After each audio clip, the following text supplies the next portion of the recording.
So our theme for today is the chatterbox within, or ceaseless internal monologue. So I wanted to give everyone just an overview of what I was thinking about when I came up with this theme.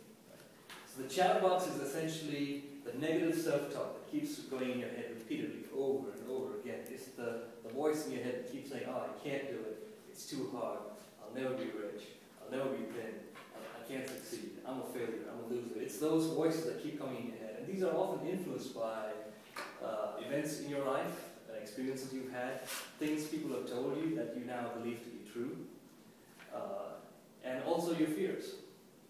So the chatterbox in your head can be a very dangerous thing. So it's really important that we recognize that we have one.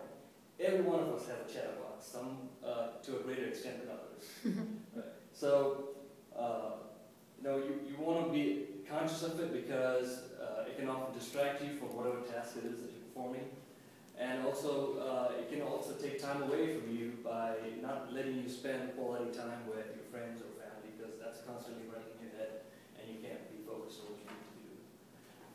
So the chatterbox is powerful. It can impact your behavior, it can affect your stress levels, your motivations, and your actions.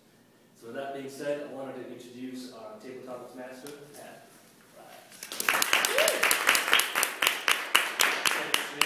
So this portion of the meeting is called Table Topics. It's where we practice our extemporaneous speaking, which is speaking on the spot, or impromptu speaking, which is a great skill to have. So we're going to practice that right now. So what I'm going to do is I'm going to say a question and then call someone up, and you're going to have 1 to 2 minutes to answer the question, or really just respond to the question in any general way.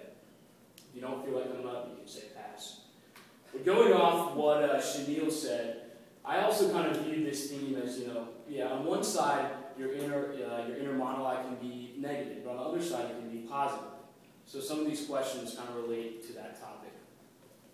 So my first question is, does the way you dialogue with yourself move you forward or hold you back?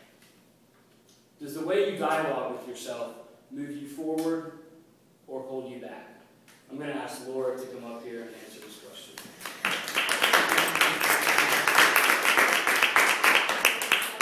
Table Topics Master.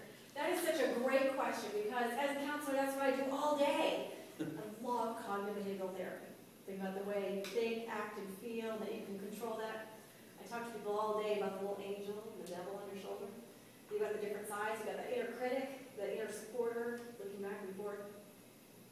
So to answer your question, if you had asked me that question 20 years ago, I would have said the inner dialogue is, can't do it, I'm not as good, can't do it. If you had known me, I'm a different person then. I was about 30 pounds heavier, had braces, speech impediment, glasses.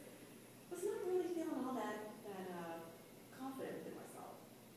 But I've learned some ways to really increase my self-esteem, work on that inner dialogue, kind of quiet that inner chatterbox.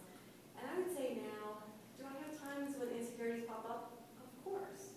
Like when I'm put on the spot in table topics.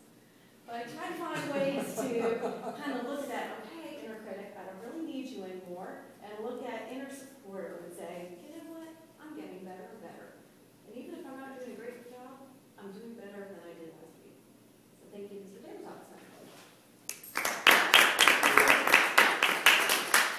As Shanil was saying,